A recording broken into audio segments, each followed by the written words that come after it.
my life, yeah, I might give it a go, depending on the medical situation. Or maybe I would just deal. But that, my friend, is why you need me to be an advocate for it. Because the fact that it is not legal, the fact that alcohol is, the fact that alcohol, which is far and away, out of all the substances on the face of the planet, the single largest killer of people, the fact that that's legal and regulated and taxed, the fact that all of this is true says to me the fact that we don't have medicinal marijuana legal all over America, we don't have recreational marijuana legal all over America, is beyond stupid. Also, let's bear in mind that when you grow medicinal marijuana, you can make a whole bunch of money. You know that marijuana is now the single biggest cash crop in the entire state of California? It's true. And if there's a group of people that we want to give back to in this day and age, don't you think it would be that backbone of American society, the farmer? Being a farmer's tough. You're living on the razor's edge of life. You are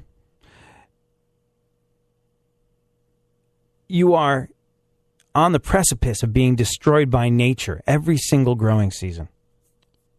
It's not easy being a farmer. You know that expression, lose the farm? You know where that comes from? That comes from farmers losing farms because it was frosty in April or whatever the hell weird situation Mother Nature decided to throw into the mix. Farmers don't have it easy. And if we have this cash crop that is now the single biggest cash crop in the state of California, a state whose, one of their main industries in California is obviously agriculture. If that's the single biggest provider of dollars for Californian farmers, why would we not want to give that to farmers all over America?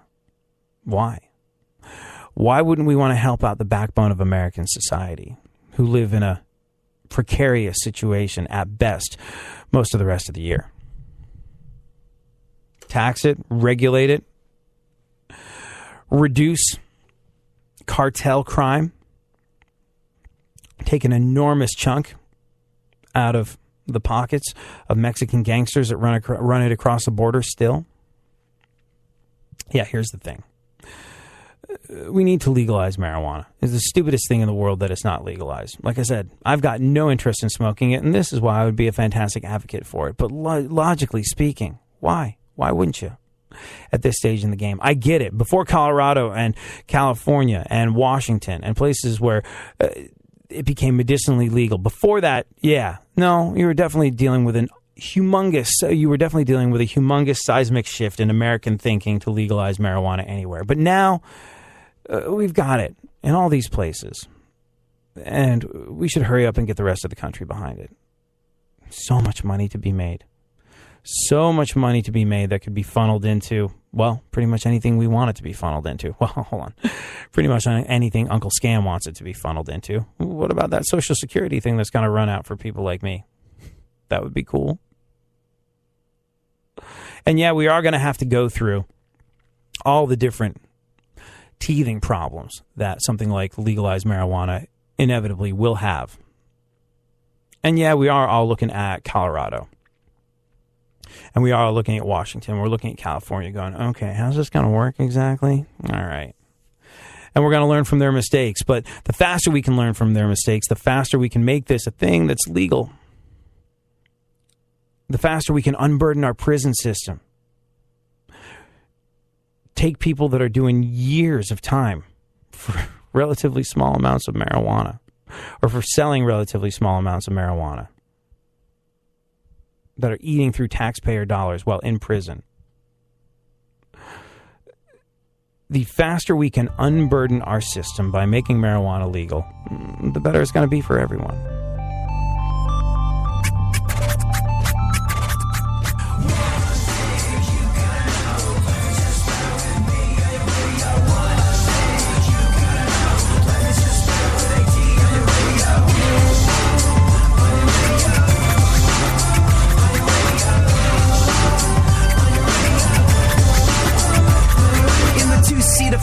it's you and the senorita. Woofer blowing up the tweeter, cause it's me up in the speaker. Knocking the mama seat top down like a player. And the sound up in your ears, it is the dopest rhyme say. I run a game like a cheater, I'm ballin' like Derek Jeter. Complete on the marathon, I mean the very last meter. Competition defeated, cause yo, my voice is just sweeter. So come on, follow the leader, plus I got the dopest of sneakers. Fuck the rest, I'm the best, there's no question. Fuck the rest and you know. Fuck the rest, I'm the best, there's no question. Are you ready to go? One thing you gotta know, let me just bear with me on your radio. One thing you gotta know, let me just bear with AD on your radio. On your radio. On your radio. On your radio. Fuck the false modesty, nobody has ever been better, smarter, more clever. I'm winning every endeavor in competition. No, you never see a better competitor. Every fight of vendetta till a head has been severed. I'm the best that there is. I wake up and piss excellence. And if you're coming to battle on your house, I put up excellence. I'm just here to have a little fucking fun, but it doesn't change the fact that I'm second to none. Fuck the rest, I'm the best, there's no question. Fuck the rest and you know. Fuck the rest, I'm the best, there's no question.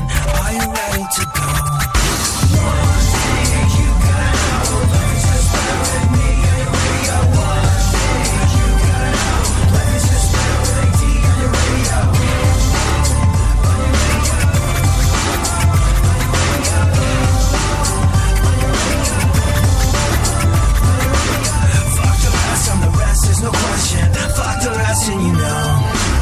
Fuck the rest, I'm the best, there's no question. Are you ready to go? I'm just here to have a little fucking fun, but Top speed. back once again, the ill behavior, delivering and giving you our music to save you. Back once again, it's your boy AD, and can't nobody rock a body better than me. Back once again, the ill behavior, delivering and giving you our music to save you. Back once again, it's your boy AD, and can't nobody rock a body better than me.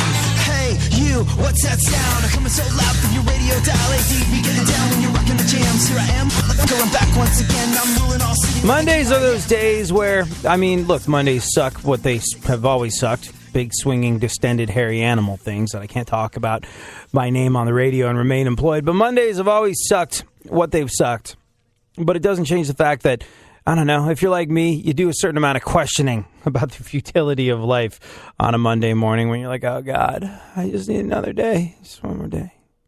Or I could just, half a day. If I could just be allowed to sleep until I wake up on a Monday, I'd be cool with it. But Mondays are those days where you do the desperate questioning of a person that isn't sure exactly what the larger purpose is behind getting up and going to work today. There's a great line from Hitchhiker's Guide to the Galaxy, and the late great Douglas Adams said, which is, does it really, cosmically speaking, matter if I don't get up and go to work today? Does it? I don't know. It's part of a much larger question, but for you personally, forget your effect on the universe. Forget the fact that we as a species are basically like a exceptionally successful germ that got off a slide in this planet's history. Let's just talk about you for a second. That quiet and sometimes not so quiet desperation that sneaks into your life as you look down the barrel of the daily grind, urinating your life away under fluorescent tubes, working for the man. Yeah, that's understandable. Everybody goes through that. And not just on Mondays either, but I find it's a condition that we as humans go through that is amplified by the pain of the big swinging hairy animal things that I can't mention by name on the radio, exacerbating Monday. But bear in mind that no matter what obstacles are placed in front of you, no matter how pointless going through the daily grind can seem sometimes, there is something, and I don't know if I believe in that, oh, you have a purpose. You have God put you here for a reason. I don't know if I necessarily believe in anything as deep as that. I don't believe we have one purpose. I believe that there is all sorts of potential and many paths that a person can take.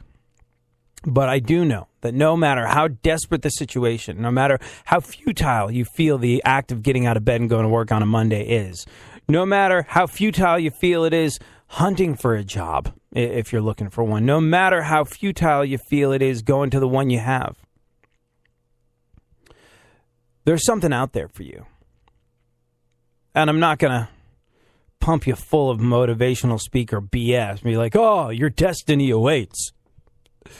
No. But it is worth bearing in mind the words of the great Stephen Hawking, who said, however difficult life may seem, there is always something you can do and succeed at. However difficult life may seem, there is always something you can do and succeed at. It's true. And if you are feeling the pain that is the Monday and it's making you doubt, well, I don't know, everything, that might be something you want to bear in mind moving into the week. Alrighty then, Funkhauser. You had quite the weekend. So let's talk a little bit about that. Let's talk about the events of today, and then we'll get into, well, I guess really we're going to spend some time talking today about Bruce Jenner. And you're gonna, are you there? That's not very nice there. Well, I mean, here's the thing about Bruce Jenner and his situation. A, if you go about it the right way, it is a comedic goldmine. This is true. But also, the dialogue that he started. And here's the thing. After the whole sort of Diane Sawyer interview, I wound up feeling kind of like Bruce Jenner's selfish, entitled, any of the above. I don't find him to be a great human being. I really don't. But he's done something exceptionally important for a segment of society that is often overlooked. And look, it is a minority. The transgendered community is a minority. But when you dig into the rates of suicide, within that community, and we'll break down the numbers a little later on in the show, when you look at the incidents of suicide within that community, or suicide attempts within that community, it's painfully and tragically obvious that there is a gap of understanding that needs to be bridged. And while I don't necessarily find Bruce Jenner to be the greatest guy in the world, I think he's doing an awful lot to bridge that gap of understanding. And that is incredibly valuable because we're talking about human lives here. And when I dug into it, I was shocked to find out what the rate of suicide attempts was within that segment of society. We'll get into that later on. Right now, though, let's go over the events of today in our segment, My Witness News. In no way, shape, or form fair. Certainly not balanced. Funkhauser, how are you? What's going on in the world? Yes, good. Good. I'm a little soaked from the rain. Oh, we're going to have a 10% chance of rain this weekend. Torrential downpour. Did you have right in the middle of a damn barbecue. I was just about to say, let's talk a little bit about Funkhauser's barbecue for a second. Yeah, well, I got everybody together in Pasadena, and we had a little springtime kickoff barbecue thing, just celebrating the month of May. Yeah, but and, Funkhauser's version of everybody is a little different than ours. I mean, I understand it was casual and no biggie for you, and people brought their kids over, but who are the members of your your little get together? Well, like a bunch of radio people from the satellite radio days that when I used to work behind the walls of the Bunny. All the behind the walls of the Bunny. Let's just Funkhauser has a habit of leaving out the most interesting bits. Yeah, you tell when him. He says behind the walls of the Bunny, Funkhauser was he worked with the folks over at Playboy Radio. Is that right? Yes. And so, look, when you say, oh, I had a bunch of people around from radio days, you just pictured, I don't know, goofy-looking engineers that get minimal exposure to sunlight, studio rats that are socially awkward, and you come to your barbecue, stand in the corner, don't talk to anybody, and be like, I'm just going to gnaw on this chicken wing and think about how I have to go back to work on Monday. No, Funkhauser has an entirely more aesthetically pleasing group of friends from his radio days because he used to work for Playboy Radio. Isn't that right, Funkhauser? Yes, so the whole crew was in town, and we had a nice little time there, barbecued some hot dogs and some hamburgers, hamburguesas. And what? Oh, hamburguesas? Hamburgers in Espanol. Is it really? I think so, hamburguesas. Oh, I don't know. But yeah, all the while thinking that we were in a drought, and we were not in a drought on Saturday. Because, brought the dogs over. We had like 12 dogs together, and let's all party outside on the grass there in the middle of the torrential downpour. So there was a torrential downpour on Playboy chicks. like there was wet clothing involved. Again, you skip over all the best parts. Yes, well, yeah, there's that. Yeah. I leave some things to imagination, but